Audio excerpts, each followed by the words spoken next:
Most of us are familiar with the bloopers, but do you have any idea how many of these mistakes actually made it into the aired television episodes? Join me today as we take a look at mud swimming. Please consider supporting the channel by becoming a YouTube member.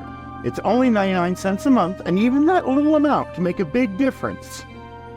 If you would like to support the channel further and gain access to special content, events, features, and merchandise that are only available to patrons, please join us over at Patreon at patreon.trek-world.com. This video is part of a series of videos examining each episode in the Star Trek TV universe.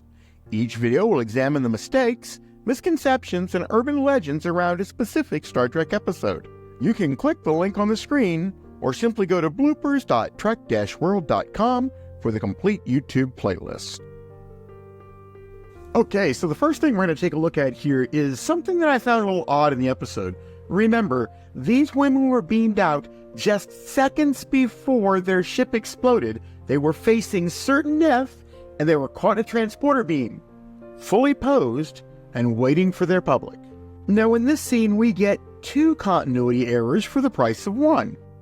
Now note, the girls just beamed on board the transporter pad. They're still there. You can actually see that one of them actually has their back turned to us. Yet in this quick close-up cut, they're all three together, but not for long. We're going to cut back in a second, and she's back on the transporter pad.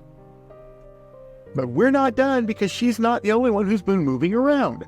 As we go to a series of close-ups, we finally get to Dr. McCoy, who one moment ago was standing in the transporter room wearing his Starfleet uniform, but is now in sickbay wearing his medical smock.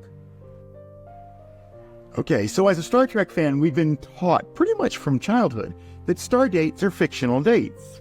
I understand that, but this particular star date is actually in the past from the star date that was mentioned right after the opening credits. Captain's log, stardate 1329.1. Now, at the beginning of this scene, take a note of what Harry is wearing and the fact that he has his earring in his left ear. Because what's really interesting is in a moment, they're going to show us his mug shot on the conference screen. And when they do, he's wearing the same clothes, but the earring has moved to his right ear. Okay, so I realize this next scene is contrived a bit because it has to serve the story. But there's quite a few, I don't know, just issues that I have with it. The first issue is that she manages to get hold of a piece of landing party equipment. And I really do want to stress that. That's landing party equipment. People don't just leave communicators laying around. But even more importantly, communicators are not capable of subspace communication. Yet somehow, the call goes through. Finally, the thing that I have the most issue with is no one detected the communicator signal on board the Enterprise, which is really weird. Because in other episodes, let's say, for instance, in La Troyes, Lieutenant Aurora detected a Klingon communicator in use on board the Enterprise. If you have any videos, photos, or documents that you would like to donate to us, please feel free to send them to Jim at trek-world.com or submit them via the web at submit.trek-world.com.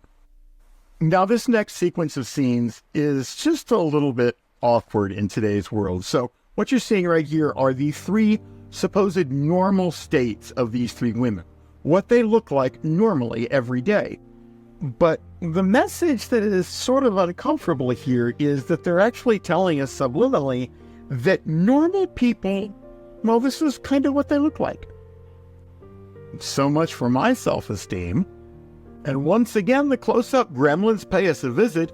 Notice that the box that Harry's using has a lid on it. He opens the lid, he walks around, they give us a close-up shot of the box now missing the lid, then it pulls back out of close-up, goes back into the normal frame, and the lid is back.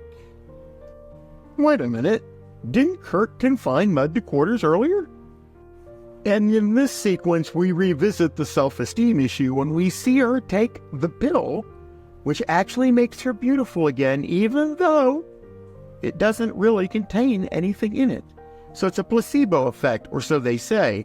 But of course, the subliminal message, once again, is that you will be treated and cherished better if you're pretty. Now, in this clip, Kirk has just told the Enterprise that there's going to be two to beam up, and he's bringing the crystals with him. The problem is, he doesn't. So many times we've heard that DeForest Kelley wore his wedding ring on Star Trek. The reality of the situation was it's not entirely true. The wedding ring he wore in his left pinky was actually his mother's wedding ring. He never took it off in his entire acting career. And in what I really consider to be a classy tribute, in the rebooted Star Trek movies, Carl Urban's Dr. McCoy wears a ring on his left pinky finger. It's not in the script. That was Carl Urban's idea. But if you liked Carl Urban as Dr. McCoy, you really need to see him as Billy Butcher in The Boys.